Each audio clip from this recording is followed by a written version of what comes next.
hands. Sorry. Hi, this is Lex. This is William. And we're from Dead Gentry.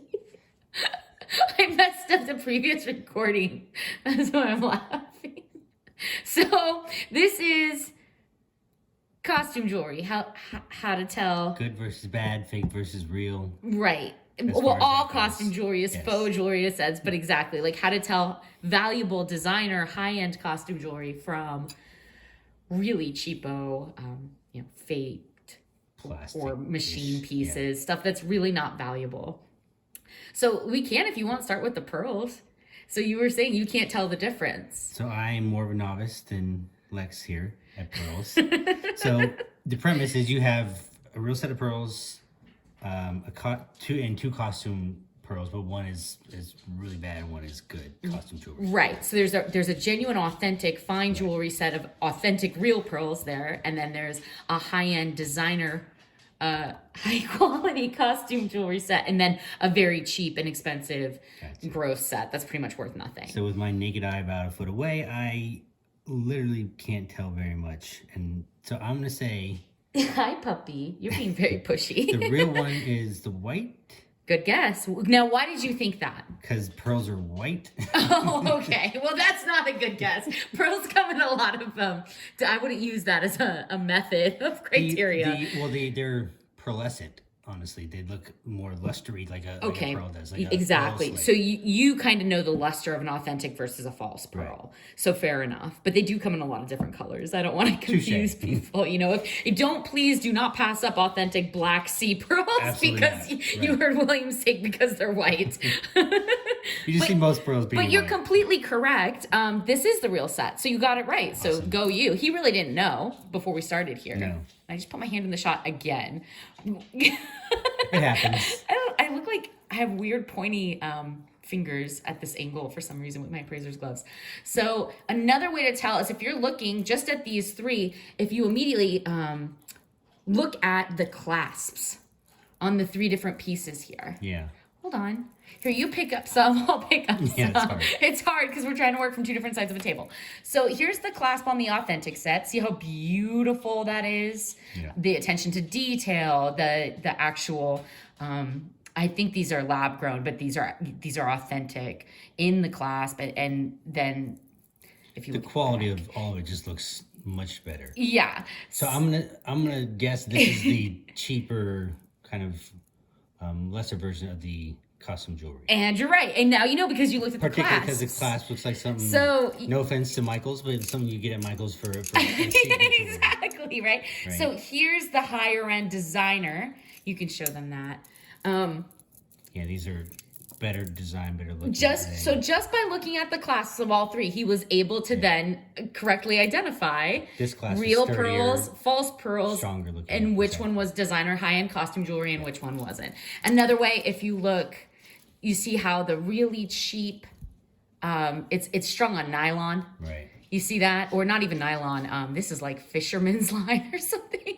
Yeah. It's very plastic. Of course, the genuine pearls are on a very high tensile strength, threading and authentic material that's usually used for stringing real pearls. And then here, so it's somewhere between, again, so the higher end, it's higher costume jewelry, but not super cheapo, but not the authentic. Which is a good segue into how to identify the better costume jewelry versus not. So, well, one more way in pearls too is you can look at where the beads are drilled in the pearl. So when you're looking, yeah, you can have it. You can look at it. I'm just playing with everything. So when you're looking at where that little drill mark is, where that strung line, whatever the material is run through there, there should be a knot between each. So of course, in the authentic pearls, you see that lovely knot structure between each. To keep them from touching each other, rubbing against each other, creating further damage over time, and also to keep them in place. And again, on the higher costume jewelry, you see the same thing. You see it done in the same way. And then you also, on the very cheap ones, when you look at where it's drilled, you'll see like peeling or flaking around the drill holes. That's cheap. That's plastic. When the paint is, just flaking off, not that faux jewelry isn't plastic as well, but the paint shouldn't be such a low quality and the design and the make shouldn't be such a low quality that it's just you know, coming off all around where the drill marks are. So that's something to keep in mind. That makes sense. I can understand that. My puppy is like so annoyed that we're trying to make this video right now. I'm gonna have to go get her a treat. So can you keep talking about like, like with maker's marks, like the difference between a good die stamp and a bad die stamp while I go get her a treat? Okay. Yeah. So one of the best ways to identify an authentic maker's mark is the crispness of the lettering and or symbols in there. Oftentimes, if it's a real maker's mark of a real designer, the stamp or the die mark will be crisp. I'll try to show you this one here. The lettering is crisp, it's clean, it's highly legible. It looks very well machined. And then when you have lesser quality or even fake knockoff versions, maker's marks will be kind of rounded or loopy or hazy or fuzzy and not very clean, right? Because the craftsmanship and the quality isn't there, because that's not what they're going for. They're going for quick, fast, cheap production versus, you know, actual designers, which are going for quality. So that's one of the easy ways. It's not foolproof, right? Because, you know, you can still get a good knockoff or fake with decent stamp, but the crispness and the cleanness, you can almost kind of get a feel for it. Even in their symbols, like a crown, it'll be crisp and clean and consistent from piece to piece mostly. Yeah. And generally too, not inside a shape, not inside a preset form. So like if you look at the Skazi, if you look at the Trifari bracelet, it's not inside a box or a rectangle or a square or an oval or a circle. It's just the name. Now, and you can see it's on a raised kind of platform there, but there's no line demarcating around it or like a line above and below it.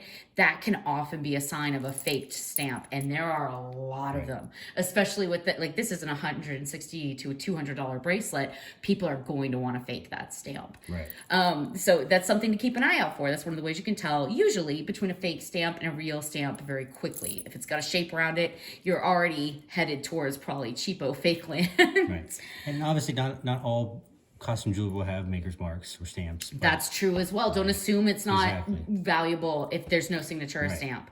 Look at the materials, look at the gems, look at the piece, look at the quality of the piece. And then also, there was something else I wanted to say about stamps. I've seen people, like, they'll memorize, say, like the Trifari crown. Right. Do you want to? So they'll think that that's the only real Trifari stamp.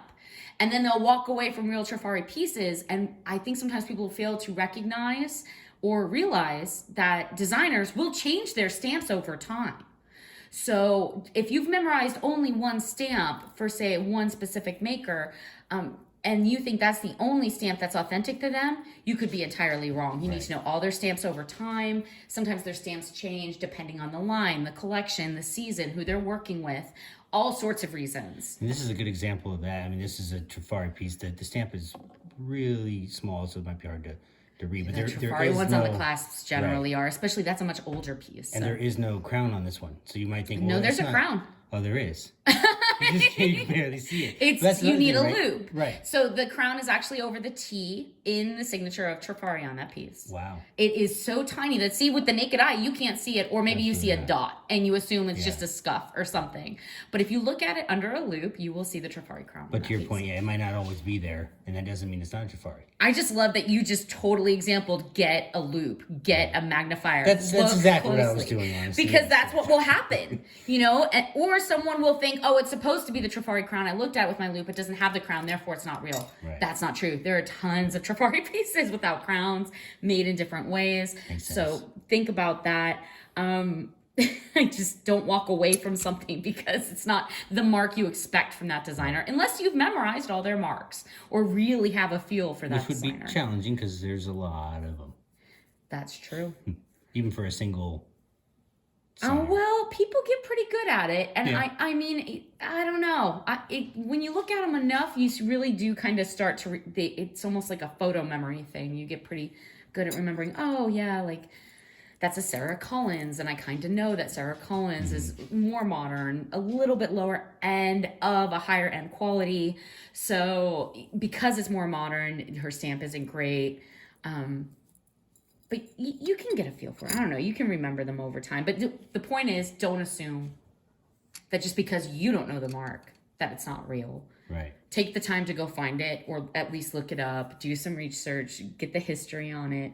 You want to be able to tell, if you're a buyer, you want to be able to tell all the lovely pieces that are a legitimate addition to your collection, especially if you're collecting by designer. Right. And if you're a seller, you want to get a leg up on the competition that doesn't know the difference and scoop up all the jewelry that they think is fake that is actually real, because they don't have these finer, tips and tricks and the information and knowledge to scoop up the other ones. Yeah, for your patrons. That extra bit of knowledge can make the difference in identifying a real piece and scoring a good, piece for a decent price, or missing out on something that you think is fake or not high quality, and end up being, a really nice piece that could have been a good part of your collection or for sale. But so just, get used to the identifying the distinctions between the marks and the crispness as well. And then materials. Look at the materials. So in a higher end, that's a higher end piece of costume jewelry. So you'll notice, among other things, that there's just enough prongs to hold the gems in their settings. Right. Whether they're synthetic gems, paste stones, whatever. And we can talk about that. We can talk about prongs and mountings and all the tips and tricks for that in a second. But generally, is it a base metal? Is it a really tarnished base metal, poor quality, lower end? Is it a good metal?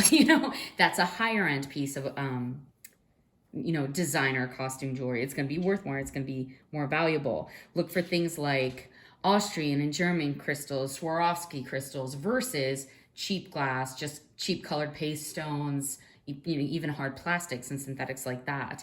That'll tell you whether something's much lower quality or higher quality, even though they're both faux stones, right? There's higher qualities of faux stones, higher qualities of faux materials. Faux meaning not gemstones? Faux meaning not real. So you can have faux pearls, you can have faux gemstones, you can have faux metal, but there's differences in quality. So now, would you think that's old or new? Just looking at it. I think it would be old, just based on the design and maybe the crystals inside there. And so now, where should you look to start trying to get more clues about the piece? Where would you look next? I'd look on the internet. That's not always a good idea. Very broad. That's not always a good idea. But I mean, if you're talking about Google lensing it to see if you can immediately see what it is, sure. I would look for Maker's Mark, which might be challenging on a piece like this, although there actually is one. If I could, and now you need your loop, right? Is the loop would be helpful, right? Because they're tiny. But there it is. But it's there. So this is a Kenneth Cole. It's a Kenneth Cole reaction piece. And what we were talking about before, so look at the clasp.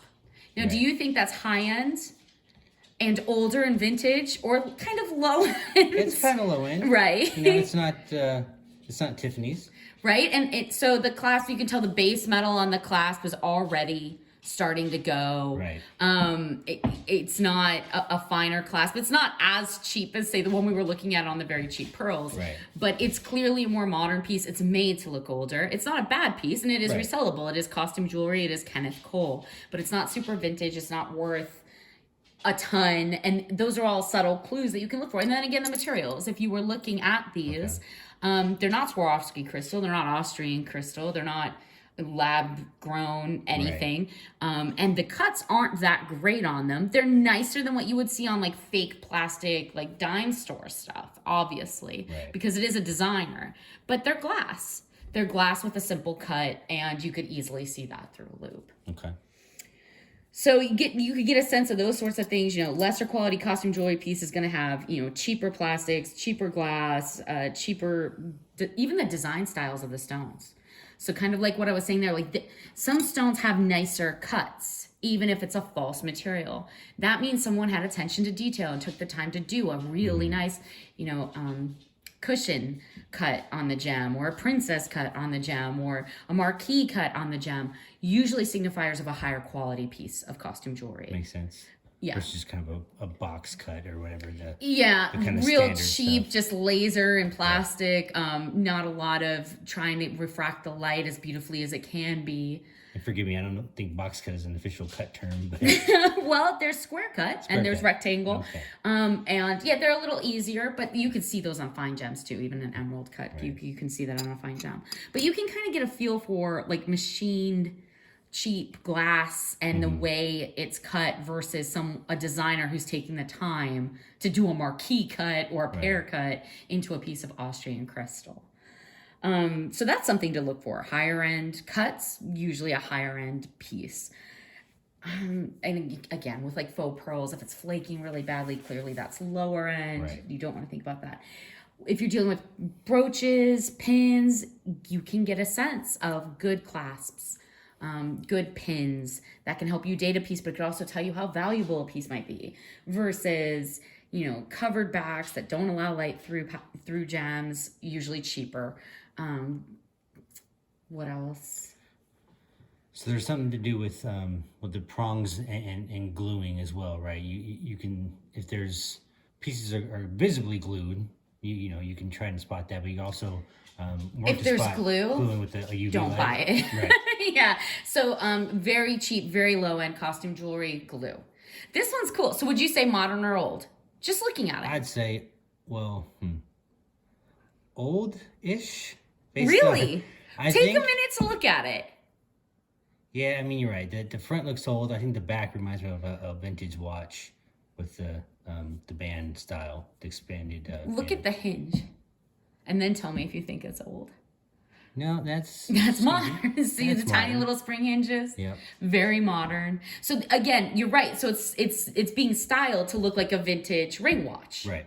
But it's not vintage at all, and it's not even higher end costume jewelry. Right. Because this plastic, it's hard to tell, but if you took the time to look for markings, you would quickly find out that there's no sterling mark, there's no white gold or platinum mark. Right. It's not even a higher end base alloy. Yeah, all it says is China movement, basically. There you go. And there's good another indicator. sign, right? So if you were looking for the designer or the maker and you see that, then probably modern, probably lower end costume jewelry. It doesn't have a real gem. It doesn't have any high quality metal. And it's not done really well, honestly. Like that cut's a very lazy cut in that plastic. So what do you think about that one? This looks vintage. It isn't. This looks new, as I said. Well, what's funny is you're guessing without really looking at the piece. You're not looking at the back. Right. You're not looking at the band. You're just holding it up to the camera, and then because you're being forced to show it to the camera, which is your job, but you're just looking through this camera lens at the front, so you're getting stuck in just that visual. And there were some, not to get too into it, but there are some older cuts of stones, even for costume jewelry, that might be able to tell you if it's older. I mean, granted, you can cut them however you want now, but Well, yeah. some so stuff is out of style as far as cuts. if you're looking at a piece that's everything about the design of it is telling you Victorian, but then it has a very high level modern, again, like say a modern type of cubic zirconian cut where you'd expect like a baguette cut in this Victorian piece, then that could be a big clue. Like, why is it designed this way, but it has this very modern issue with it or something that can be a big hint towards a reproduction. Makes sense. And like you said, glue. If whenever you see pasted stones, well, not that all paste stones are bad, generally lower quality, but when they are literally pasted, when they are glued in, not a good sign. And they don't stay on there very well. I have a number of keychains that have pasted stones on there, and they're all gone. They just kind of wear away because the glue fails. But when it's done well, you can't see it with the naked eye. So for instance, that ring you were just looking at, these are glued.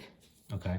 They're not actually in a setting. If you look really close, the stones are round, and where they're mounted in the ring is square indentations. That right there is a big clue that it's cheap, it's machine made, that the mounting that's been pressed out on the machine is larger than the size of the stone. No attention to detail, no attention to shape, and they are glued. But you can't see that with the naked eye. You would not assume that that's a glued piece with the naked eye.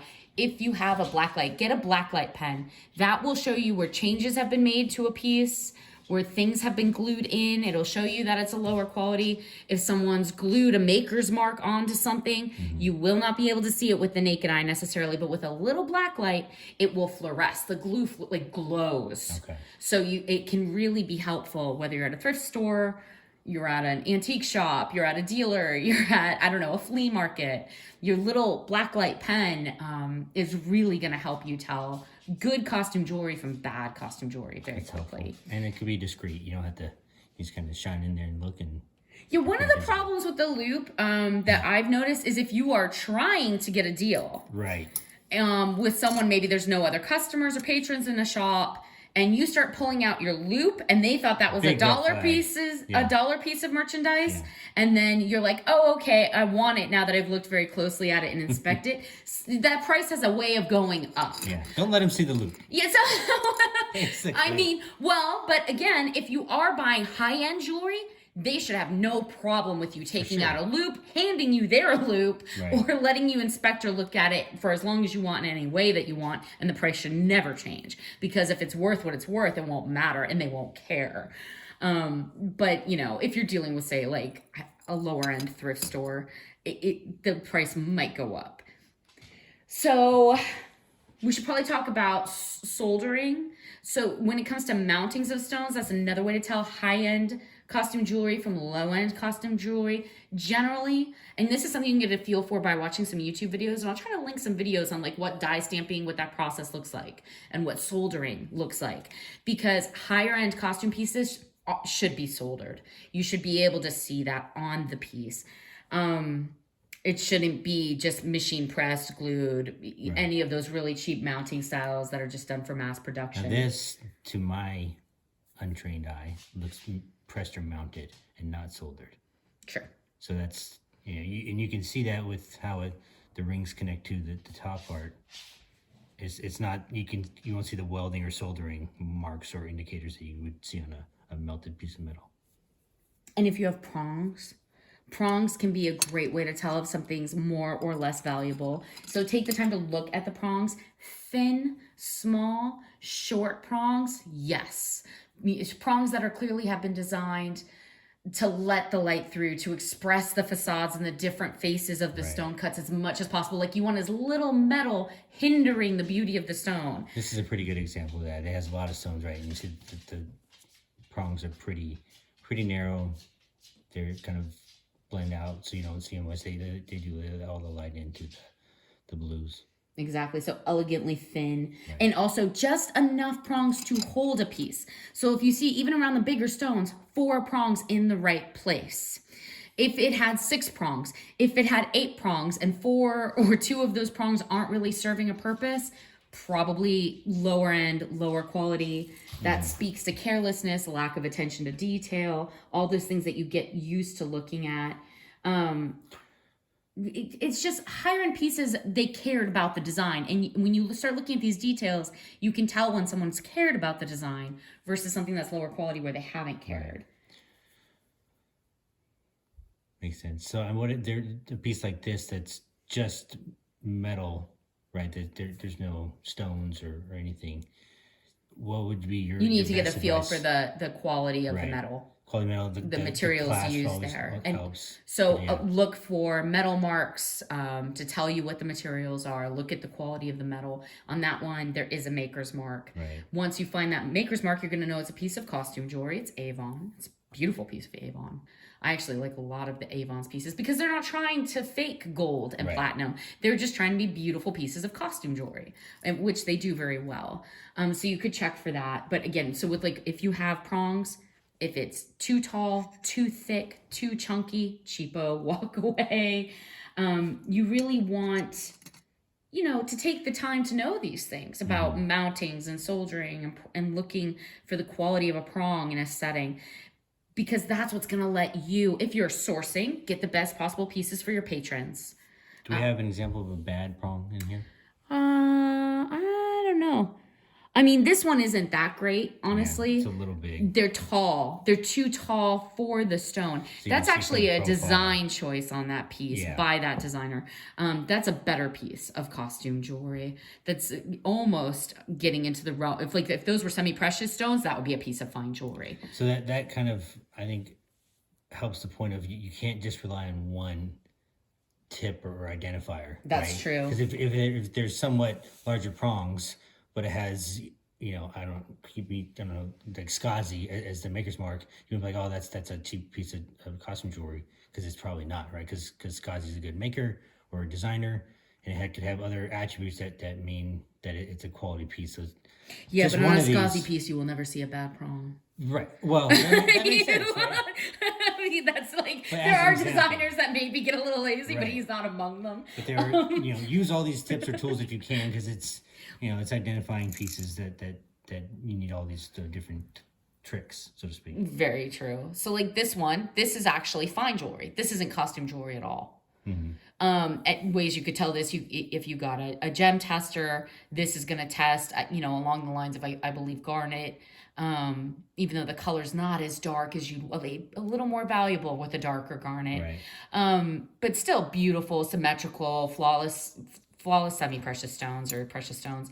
And then the metal. And again, look at the prongs. So look at how beautiful and thin and narrow these prongs are. I don't know if I'm holding this right. I can't really. You can see it on there. And how they don't stand up in profile higher than the stone, really, at all.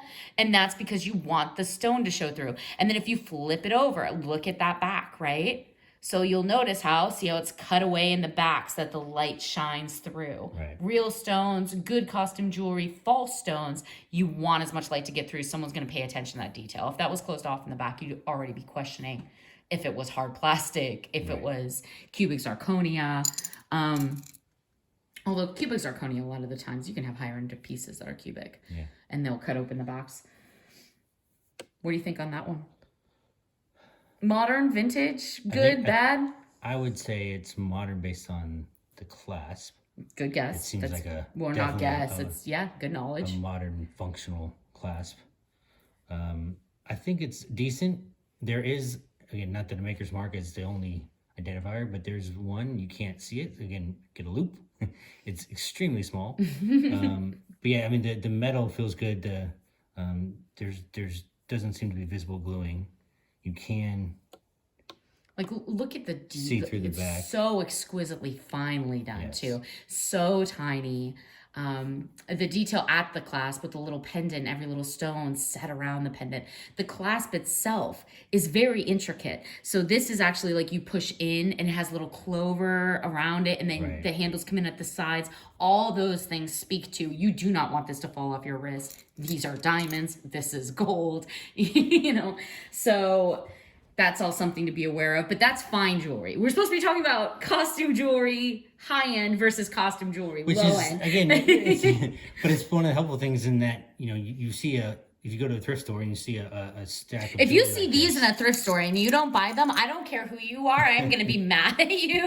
Right, but for someone like me who doesn't know, all these tips can even help you with, real versus fake in general. Not that this video is solely about That's true, but we should do another video on fine jewelry versus costume jewelry, because there's even bigger clues and hints and flags, tips and tricks and red flags, So, that's a lot of hopefully useful tips when you're thrifting, when you're flea market hunting.